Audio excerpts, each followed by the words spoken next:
skills in demand, core skills and 186 visa questions and answers.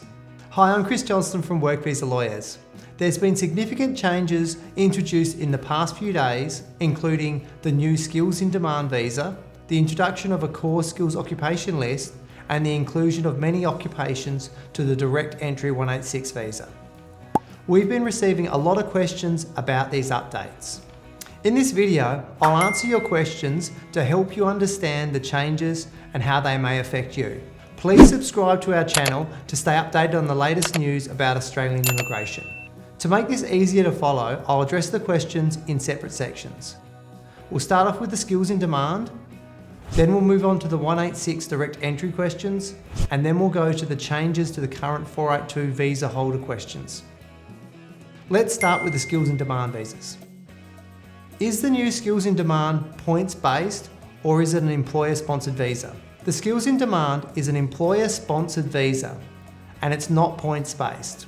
Only the 491, the 190 and the 189 visas are currently using a point system. Question, can I be sponsored anywhere in Australia or does the new 482 skills in demand visa require regional sponsorship? Your role can be located anywhere in Australia, it does not necessarily have to be in regional Australia. With a difference to the previous TSS visa, there's no longer a regional occupation list and none of the occupations on the CSOL require you to be in a regional area.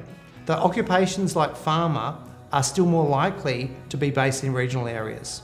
Question, can any occupation on the core skills list apply for a 482 skills in demand visa?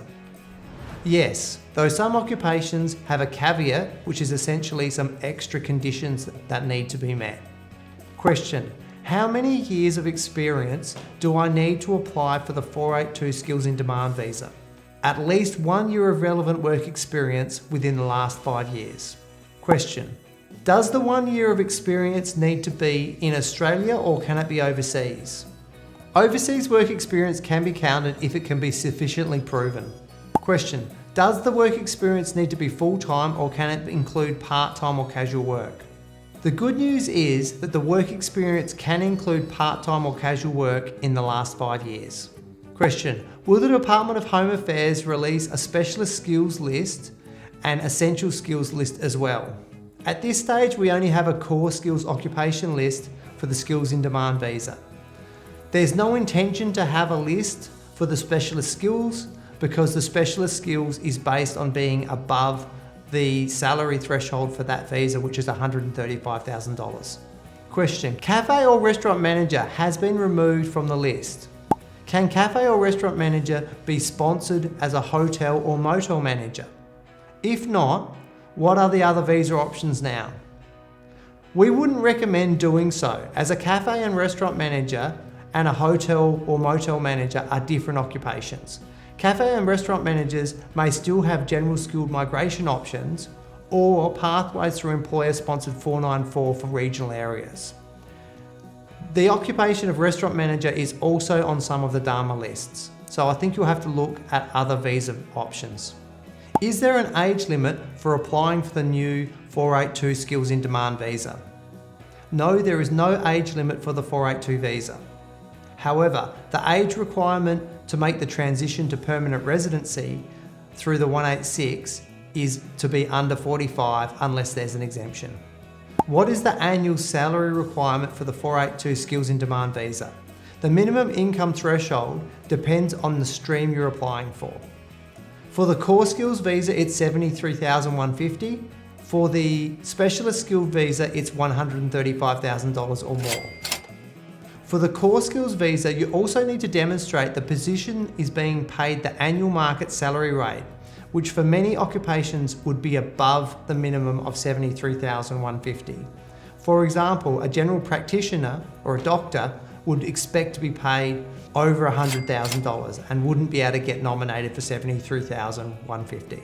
What visa options do I have if my occupation is not on the core skilled occupation list? If your occupation is not on the core skilled occupation list, you can consider other general skilled migration visas such as the 189, the 190 or 491 visa, which don't require your occupation to be on the CSOL. Instead, they rely on the short-term or medium-term occupation lists or the regional migration lists. Now we're going to move on to the 186 direct entry questions.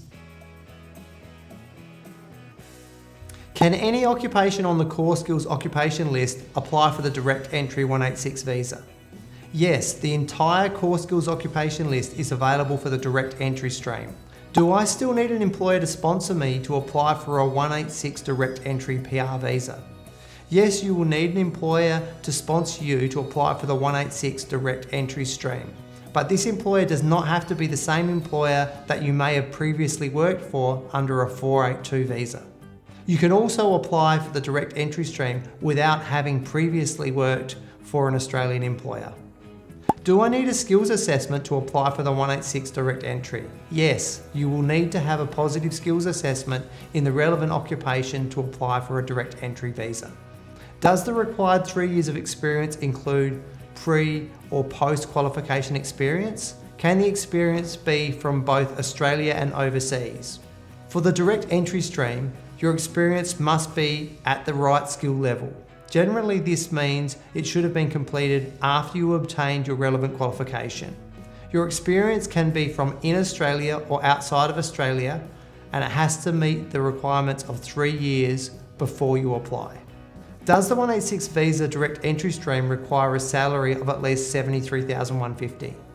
Yes, the 186 nomination requires a nominated salary at the core skills income threshold, and that's currently set at $73,150. That salary will go up every year.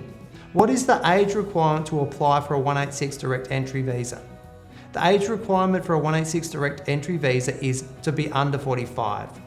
This means people who are 45 years or older may not be eligible. There are some limited exemptions. Now we're going to look at questions for current 482 visa holders. If I'm on a 482 visa, can I change employers?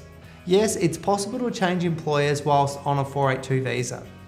Since the 1st of July 2024, applicants are able to find other work after their employment ends. They can work for up to 188 days with another employer.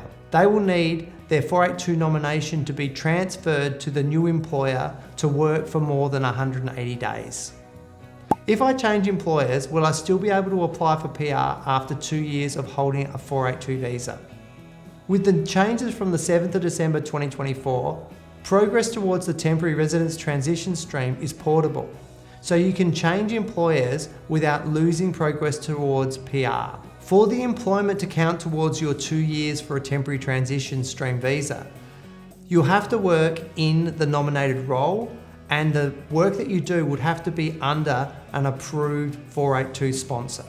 So you can't go work in a different occupation and then count that towards your 2 years. Can I change employers if my occupation's not on the core skilled occupation list? If your 482 visa was under the medium or short-term stream of the 482 visa, and your occupation is no longer on the core skilled occupation list, it is no longer possible to have a new nomination approved to transfer to a new employer. Since the 1st of July 2024, changes to the 482 visa condition, it is possible to work for another employer for up to 188 days of employment. However, a new nomination may not be possible. This can cause problems if you wish to apply for a 186 visa under the temporary residence transition stream. The nominator under the temporary transition stream must have been your most recent nominator under the 482 visa. Do I still need my employer to nominate me for the temporary transition 186 visa after 2 years? Yes, the 186 temporary transition visa requires an employer nomination. I'm already on a 482 visa. Can I now apply for a 186 direct entry if my occupation is on the list? Yes, holding a 482 visa does not prevent you from applying for a 186 visa in the direct entry stream. You would still need to meet all the direct entry requirements, including skills assessment.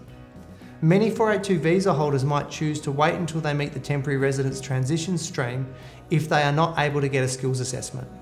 I'm on a 482 visa, but my occupation has been removed from the core skill occupation list. Can I still apply for a 186 temporary transition pathway after 2 years? Yes, since November 2023, the temporary residence transition stream of the 186 visa only requires that your occupation is on the ANTSCO. This means that those with a 482 visa based on an occupation on the ANSCO are able to be sponsored for the 186 temporary residence transition pathway after 2 years, even if their occupation is no longer on the CSOL. These are some of the main questions that we've received about employer-sponsored visas in the past few days. If you have more questions, feel free to leave them in the comments below and we'll do our best to answer them. If you need assistance in applying for a new Skills in Demand visa or a 186 direct entry visa, please book an appointment using the link in the description below. Don't forget to subscribe to our channel for the latest updates on Australian immigration. Thanks for watching.